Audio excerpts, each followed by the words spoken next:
Olá, amigos da Rede Opinião TV, está começando mais um programa Saúde na TV, um programa que é feito para o seu bem-estar e qualidade de vida.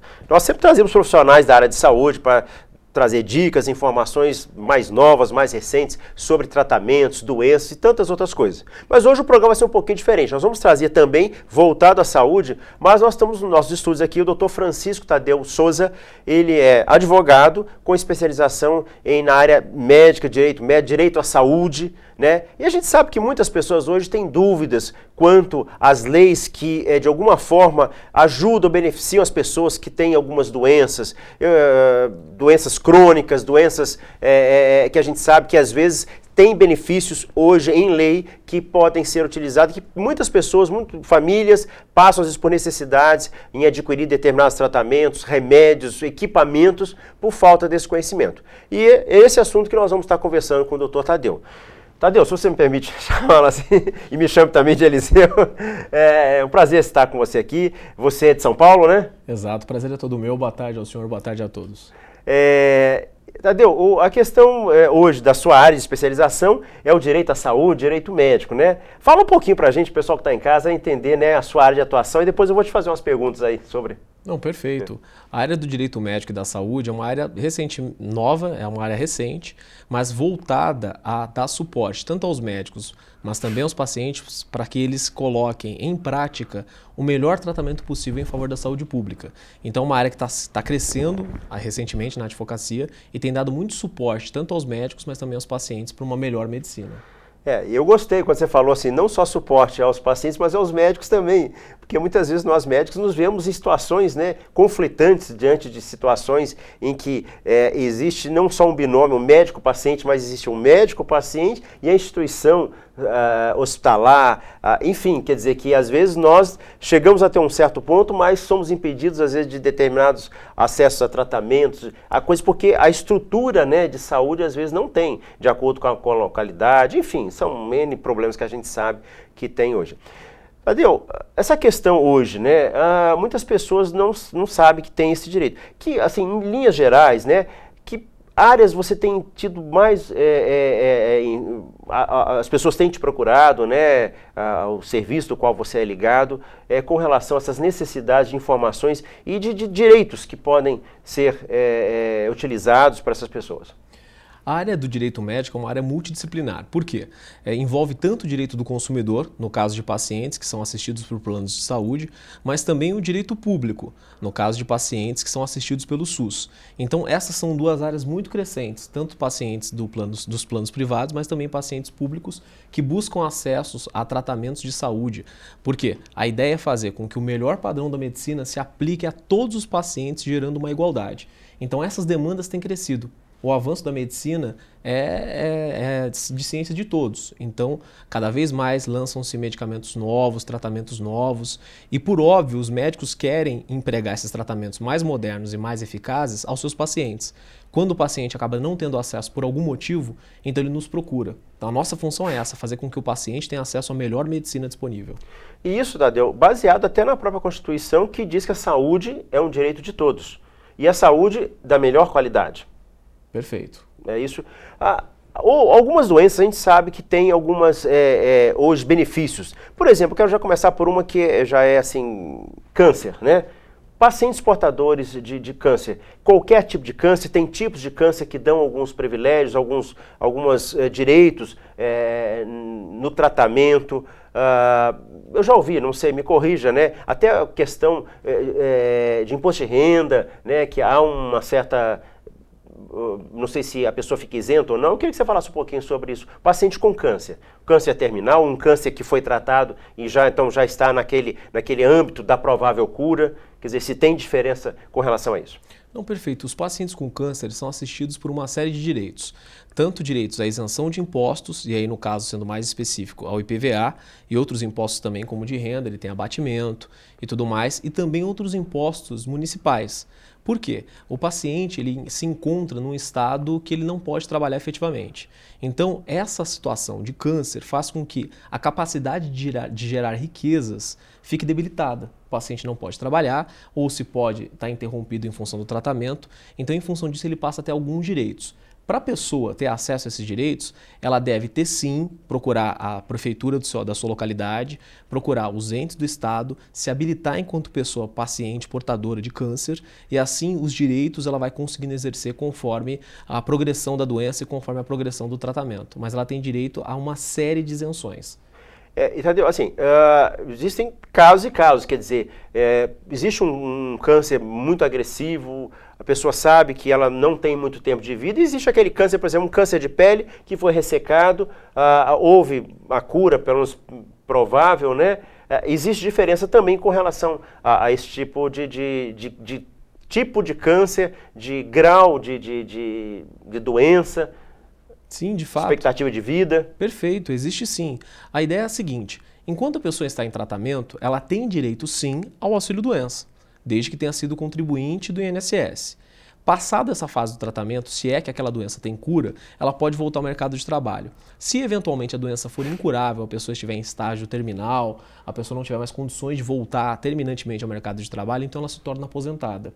Mas para que ela faça jus a essa sucessão de direitos, a essa gradação conforme a complexidade da doença, é importante que ela seja, antes da doença, que ela seja contribuinte do INSS, que ela se mantenha em dia, porque os direitos não se geram automaticamente, a pessoa tem que fazer a parte dela, e depois disso que ela se habilite junto ao INSS para passar a receber o auxílio-doença durante o tratamento, se não tiver mais jeito, ou a aposentadoria por invalidez.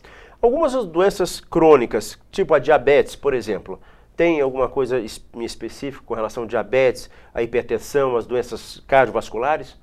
Perfeito. Com relação a essas doenças, os pacientes também têm condições de ficar afastados do trabalho recebendo o auxílio-doença enquanto aquele pico de problema não se estabiliza. Então, se a pessoa passa, vamos supor que a pessoa tenha algum problema de saúde, alguma intercorrência, ela precisa ficar cerca de 15 dias em casa, 10 dias, 30 dias, não importa o tempo, para se recuperar. Ela precisa ficar esse tempo em casa, ela pode permanecer com a garantia da manutenção do emprego dela, recebendo auxílio do Estado e assim se curar daquela situação pontual. Mas isso decorre da doença geral, ou seja, naquele momento a pessoa teve um problema pior, teve uma piora de saúde, vai se recuperar em casa, depois ela volta para o mercado de trabalho. Então, independente da doença, se ela for crônica ou não, aquele pico de problema ele pode ser resolvido em casa, a pessoa com o auxílio do Estado. Com relação vamos dizer assim, a idade, né? Quer dizer, conforme a idade hoje, nós sabemos que após os 60 anos, a terceira idade, existem benefícios que após completar a idade, então abrem-se outras opções, outros aspectos de direitos para o paciente a partir dos 60 anos? Com certeza. A partir da terceira idade, a pessoa passa a ser assistida também pelo Estatuto do Idoso. Então, ela não vai ter só mais uma lei cobrindo e dando direitos, mas também, além das leis específicas para o tratamento de câncer ou outras doenças, ela também vai ser assistida por esse estatuto. Esse estatuto garante, dentre outras coisas, os benefícios que todos conhecem, que é não permanecer na fila, ter um atendimento mais célere, mas com relação à saúde, esse estatuto também garante a maior dignidade, ou seja, essa maior dignidade garantida no Estatuto do Idoso abre portas para tratamentos melhores. Então, a pessoa que já é assistida por um plano, ou então já vem em tratamento pelo SUS, quando chega na terceira idade, ela pode e deve buscar a opção de ter no seu tratamento um emprego do padrão ouro, ou seja, da melhor conduta que a medicina pode oferecer para o caso dela. Essa é uma grande luta dos advogados da área da saúde e vem crescendo e as pessoas, conforme vão recebendo mais informações quanto aos seus direitos, têm buscado cada vez mais acesso a esses direitos e têm conseguido na justiça. Tadeu, e você falou uma coisa muito interessante que a gente presencia como médico e essa questão, esse conflito, muitas vezes nós médicos, ao indicarmos determinados tipos de tratamento, e às vezes, tanto a nível de convênio, mesmo da rede pública, do SUS, né?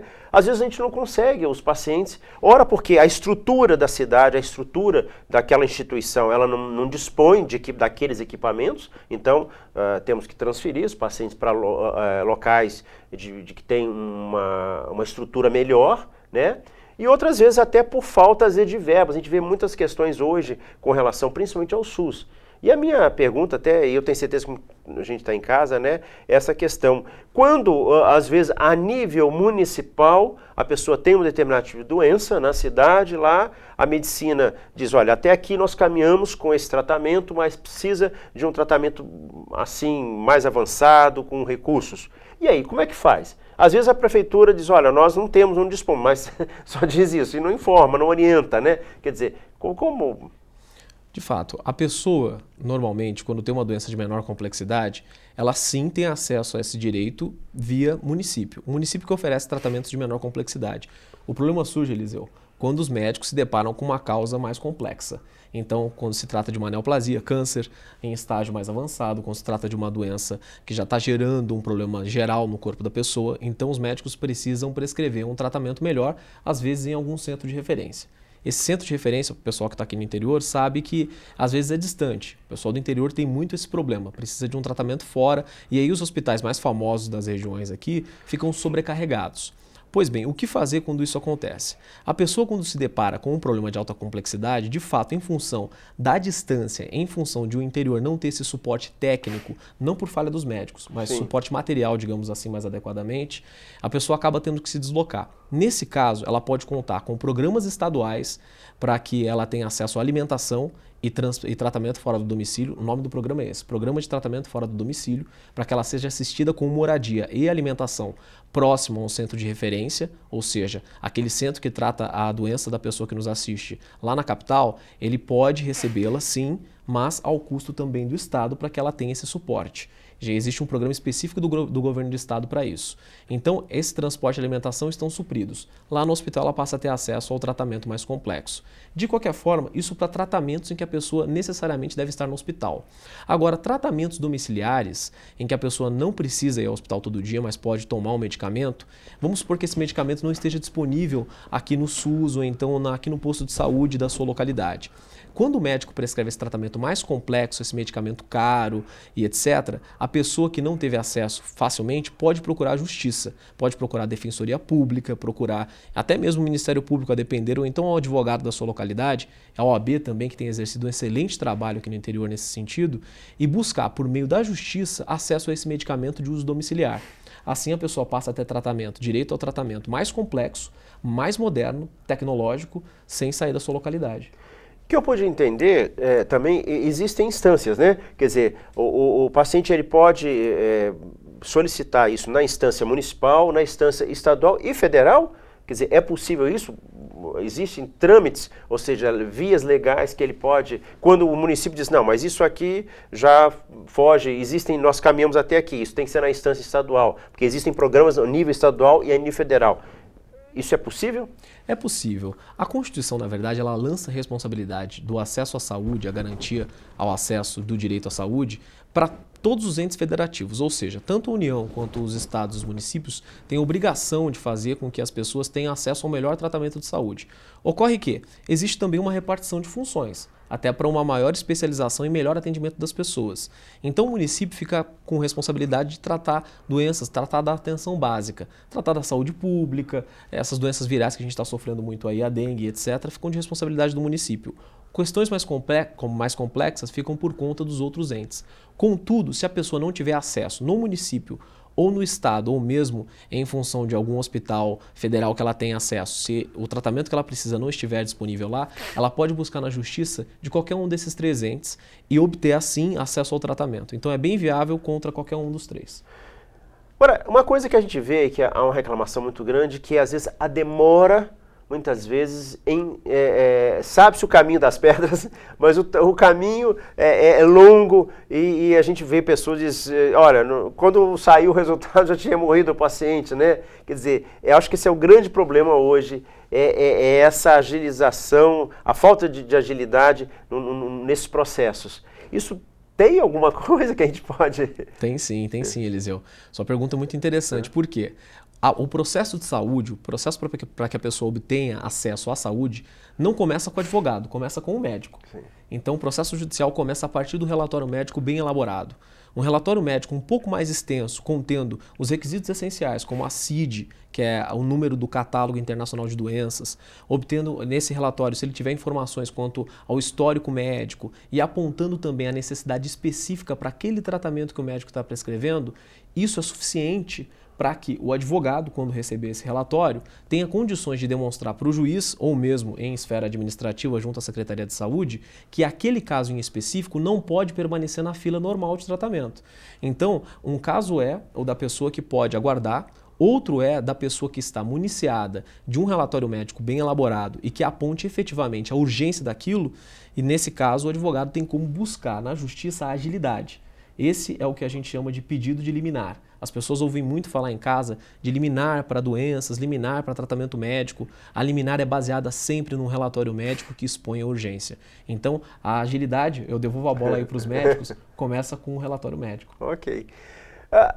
O acesso ao advogado. Muitas vezes tem pessoas que têm condição de já contratar, inicialmente já ter um particular e tudo. Mas hoje a OAB disponibiliza também advogados que podem cuidar dessa área. Por exemplo, como você mesmo se apresentou, como um especializado nessa área. Nem todos os advogados têm essa formação sua, essa especialização. Como é que fica essa questão? Porque às vezes o advogado pode até ter uma boa intenção, querer ajudar, mas ele não sabe muitas vezes os trâmites, as leis, enfim, aspectos jurídicos que podem ajudar o paciente. Nesse caso, quando a pessoa precisa de algum advogado para buscar, para fazer valer os seus direitos, é interessante que ela procure sim a OAB. A OAB dispõe, em função de uma parceria com a Defensoria Pública do Estado, ela dispõe da possibilidade de oferecer advogados gratuitos para advogar na casa da pessoa. Esses advogados da assistência judiciária, muitos apresentam uma boa qualidade técnica para conseguir assumir os casos. De qualquer forma, a pessoa, tanto na OAB quanto na própria Defensoria Pública, pode ter acesso a um advogado gratuito, o que é muito importante. Mas aí vai um ponto muito interessante que poucas pessoas lembram. O acesso à justiça também é gratuito, sem advogado, nos juizados especiais cíveis. A maioria do pessoal, tenho certeza que já ouviu falar do juizado de pequenas causas. Hoje tem o nome de juizado especial cível. Se a pessoa tiver um relatório médico, que ela precisa de um medicamento, tratamento, que é um pouco mais caro, mas enfim, ela pode se dirigir diretamente ao juizado especial cível sem advogado e lá mesmo, no balcão do fórum, solicitar que aquele medicamento seja dado com urgência, para que ela não fique esperando uma eternidade, e lá mesmo o juiz determina a entrega do medicamento sem a necessidade de advogado. Então, advogado é sim necessário para as causas que não são de competência do juizado especial cível, ou seja, as causas que superam em cerca de R$30 mil. Então, passado desse limite, tratamentos mais caros, a pessoa vai precisar de um advogado, pode procurar a Defensoria ou a OAB. Ok. Nós estamos conversando hoje com o Dr. Francisco Tadeu Souza, advogado com especialização em direito médico, direito à saúde, né? Então já está nos dando várias dicas da importância hoje de termos essas informações, que o direito à saúde está na Constituição, todos nós temos, pacientes que têm um convênio, que não têm um convênio, que se utilizam da rede SUS, né, que é o Sistema Único de Saúde aqui no Brasil, diante muitas vezes de algumas dificuldades que se tem em determinados tratamentos, medicamentos, enfim, ele está nos dando realmente umas informações muito, muito interessantes com relação a isso. Tadeu, eu queria que você falasse um pouquinho mais, então, assim, da sua experiência, assim, alguma dica, nós estamos já terminando o programa, né, mas com relação a esse acesso à saúde, ao que as pessoas hoje podem esperar, ou seja, da própria justiça com relação a isso. A judicialização da saúde é um fenômeno crescente. Infelizmente, a tendência é isso aumentar. Não por culpa do judiciário, não por culpa dos médicos. Na verdade, eu até aproveito o espaço para falar que os médicos são vítimas. Vítimas das grandes cargas de trabalho, dos baixos salários, dos planos de saúde que colocam filas gigantescas para um atendimento que tem que ser cada vez mais rápido e desumanizado. Então, a culpa não é dos médicos, muito menos dos hospitais. Mas esse fenômeno de judicialização, ele decorre do fato do melhor acesso à medicina. Então, a medicina avança, ela oferece melhores tratamentos, os médicos querem sim oferecer, fazer com que esses melhores tratamentos cheguem até os seus pacientes e os pacientes têm que buscar a justiça para que isso seja validado. Então, a dica que eu deixo aí é que o paciente lá, quando estiver com o seu médico, quando ele prescrever algo mais caro, quando um tratamento mais complexo, que ele solicite esse relatório médico um pouco mais elaborado para o seu médico. Os médicos têm muito boa vontade, eu concordo, eles são profissionais muito bons, mas a ideia é fazer com que eles coloquem esse conhecimento específico para aquele caso do paciente no papel, no relatório médico. Lembrem, o processo de saúde, o acesso ao tratamento médico de qualidade, ao melhor padrão que a medicina pode oferecer, ao tratamento importado, ao medicamento caro, ele começa no relatório médico. Então solicite sempre o seu relatório ao seu médico, esteja sempre a par das informações do seu tratamento, confira os códigos da sua doença. Essas informações são valiosíssimas e elas podem fazer a diferença entre um acesso ao tratamento mais rápido e mais demorado. Então a minha dica é informação. O paciente bom é o paciente bem informado sobre a sua doença e o seu tratamento. Sendo assim, ele consegue ter acesso aos tratamentos que a medicina pode oferecer de melhor. Gostei muito do que você ter falado com relação mesmo à pessoa do médico, das instituições dos hospitais hoje, que às vezes têm boa vontade em fazer, mas são limitados. E uma coisa que a gente tem visto falar muito hoje na mídia, na televisão, é a questão hoje da tabela SUS, o déficit, né? A defasagem com relação aos valores da tabela SUS, que estão inviabilizando hospitais, Brasil, por todo o território nacional, todo o Brasil, inviabilizando a assistência em função desses valores de remuneração de procedimentos, de cirurgias e etc. Existe já alguma coisa, e sabemos no nosso país o que nós dependemos dos nossos legisladores, né, a Câmara, os deputados e tal. Existe algum movimento nesse sentido, entendendo que a saúde ela tem um custo, cada dia a saúde vai, a tecnologia vai onerando, os custos de todos, e é impossível conseguir que se atenda às necessidades, às demandas, ou seja, como você mesmo colocou, do padrão ouro, mas frente a um orçamento muito baixo com relação à tabela, hoje aqui no caso, o SUS, que seria a grande maioria do nosso país. Existe já alguma coisa nesse sentido, Tadeu? Existe um movimento crescente para que a saúde seja melhor assistida e melhor gerida. Mas tem alguns pontos que precisam ser lembrados. É importante que a gente está falando aqui para o pessoal do interior, é importante considerar o seguinte: no interior, principalmente aqui, o repasse dos planos de saúde, o ressarcimento que é feito dos planos para o SUS, ou seja, quando um paciente é atendido na rede pública, sendo que ele tem o plano de saúde, esse repasse, esse pagamento, muitas vezes não é feito. Então fala-se muito na queda da tabela, a tabela mal atualizada e etc., mas também devemos verificar os gargalos e os ralos que têm levado o dinheiro público embora. Infelizmente, nós temos muitos maus gestores, mas o movimento que tem crescido é de verificar se o paciente que é atendido na rede SUS, ele tem plano de saúde, não para afastá-lo ou para negar tratamento a ele, ao contrário, para garantir o tratamento dele, mas também para fazer com que o plano de saúde pague por esse tratamento. Então, acho que é importante verificar, até para diminuir um pouco esse deságio, digamos assim, esse desajuste com relação à tabela que é defasada. É importante buscar outras formas de financiamento, e uma dessas formas é buscar o dinheiro que está lá parado nos planos, que não é cobrado que é cobrado por pouquíssimos municípios. Ok. Nós estamos aqui terminando esse bate-papo aqui bastante interessante com o doutor Tadeu Francisco Souza sobre essa questão da saúde, o direito à saúde.